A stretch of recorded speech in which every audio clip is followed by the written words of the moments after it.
ஒரு 2 நிமிஷம் எனக்காக பயன்படுத்திக்கணும் அப்படின்னு நினைக்கிறேன். இது உங்களுக்கான விழா, நான் அதை பண்ணக்கூடாது, ஆனாலும் அது ஒரு கட்டாயத்துல இருக்கிறதுனால உங்க எல்லாரோட பெர்மிஷனோட ஒரு 2 நிமிஷம் மட்டும் நான் இந்த மேடையை பயன்படுத்திக்கிறேன். பத்திரிகையாளர் அவர்களே வணக்கம். வந்திருக்காங்களா? லாஸ்ட் டைம் என்ன ஒரு குவெஸ்டின் கேட்டோம் சார். நான் ஈவெண்ட் முடிச்சுட்டோம் சாரை தேடினேன், எனக்கு கிடைக்கல.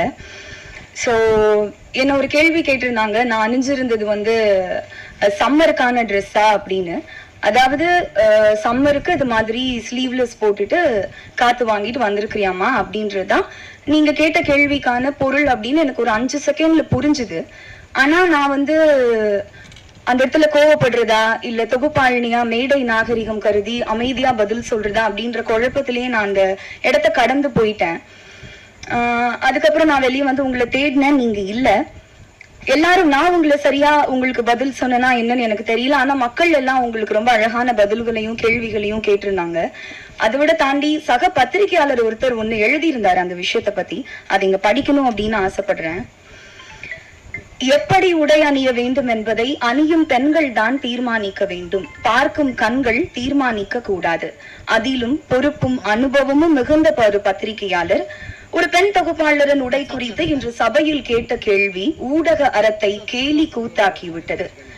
இதே கேள்வியை ஒரு பெரிய நடிகையை பார்த்து கேட்கும் திராணி நமக்கு இல்லை அல்லவா?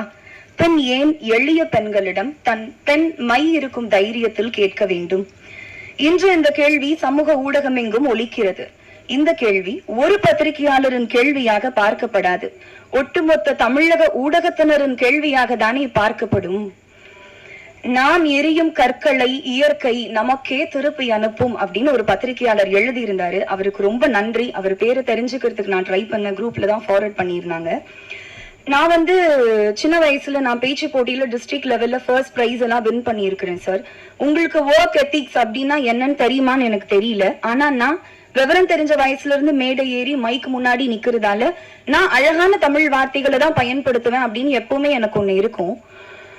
சோ இதெல்லாம் படிச்சதுக்கு அப்புறம், மக்களோட கருத்துக்களை நீங்க படிச்சதுக்கு அப்புறம், சக பத்திரிகையாளர் சொன்னதுக்கு அப்புறம் உங்களுக்கு கொஞ்சமாவது புரியும் அவங்க சொல்ல வருது அப்படின்னு நினைச்சா அதை ஏத்துக்கக்கூடிய மனநிலையில நீங்க கொஞ்சம் கூட இல்ல அப்படின்னு உங்களோட ஃபேஸ்புக் பக்கத்தை பார்க்கும்போது தெரிஞ்சுது. அந்த கேள்வியை ரொம்ப நியாயப்படுத்தி ரொம்ப அபத்தமான விளக்கங்கள் கொடுத்து ரொம்ப வக்ரமான சொற்கள் அங்கேயும் நீங்க பயன்படுத்திருந்தீங்க.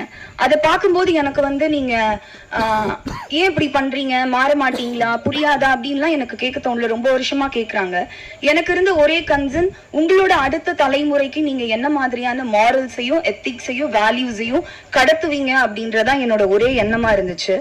சோ இதுக்கெல்லாம் ஆரம்ப புள்ளி நான் எங்க பாக்குறேன் அப்படின்னா, பல மேடைகள்ல ஒரு வெற்று விளம்பரத்துக்காக கோமாளித்தனமான நடவடிக்கைகள்ல ஈடுபடக்கூடிய ஒரு நடிகர் என் கழுத்துல மாலை போட ட்ரை பண்ண அப்பவே எல்லாரும் சொன்ன மாதிரி நான் வந்து போலீஸ் கம்ப்ளைண்ட் கொடுத்து அவர் பிடிச்ச ஜெயில உட்கார வச்சிருந்தாலோ இல்ல அந்த நடிகரோட கண்ணத்தை அந்த மேடையிலே பழுக்க வச்சிருந்தாலோ இது இங்க வரைக்கும் வந்திருக்காது அப்படின்னு நான் நினைக்கிறேன்.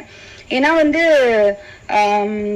அமைதியாவே இருக்கிறதுனால நான் ரொம்ப பலவீனமானவள் அப்படின்னு நினைச்சிட்டு உங்களை மாதிரியான சில ஆண்கள் உங்க பலத்தை என்கிட்ட காட்டணும் அப்படின்னு நினைக்கிறீங்களான்னு எனக்கு தெரியல.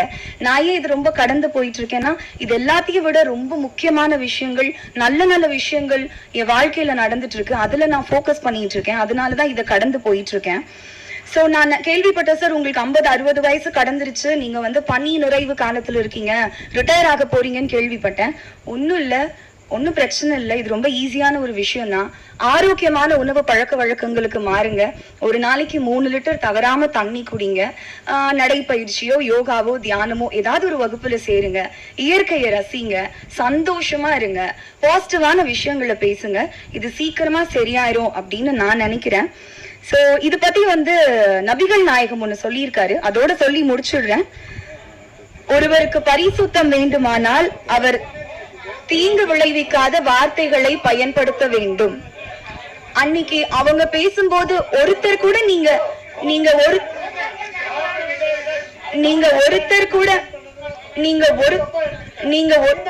என்ன சார் தப்பா எடுத்தேன் சொல்லுங்க, என்ன தப்பா எடுத்தேன் சொல்லுங்க சார். சம்மருக்கு நீங்க போட்டிருக்க இங்க இவ்வளவு பேர் பேசுறீங்களே, அன்னைக்கு ஒருத்தர் கூட நீங்க அவர் தப்பா பேசலையா? சரி, வெல் அண்ட் குட். அவர் தப்பா பேசலன்னு சப்போர்ட் பண்ணீங்கன்னா வெல் அண்ட் குட். ஓ,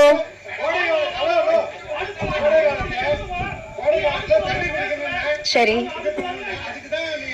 கோடை காலத்துல தண்ணி குடிக்கிறதுக்கும் நான் அணிஞ்சிட்டு வந்த சாரிக்கும் என்ன சம்பந்தம்? ஒருத்தர் கூட நீங்க அவரை கேள்வி கேட்கலையே. சரி, ஓகே. எனக்கு இந்த பதில சொல்லணும்னு இருந்துச்சு. இதோட இதுக்கப்புறம் என்ன வம்புக்கு இழுக்காதீங்க. இதுக்கப்புறம் ஓ சரி சரி சரி, தேங்க்யூ சார். இந்த டைம் கொடுத்ததுக்கு பெரிய நன்றி. Thank you sir. இன்னைக்கான நிகழ்ச்சிக்குள்ள போயிடலாம். வணக்கம்.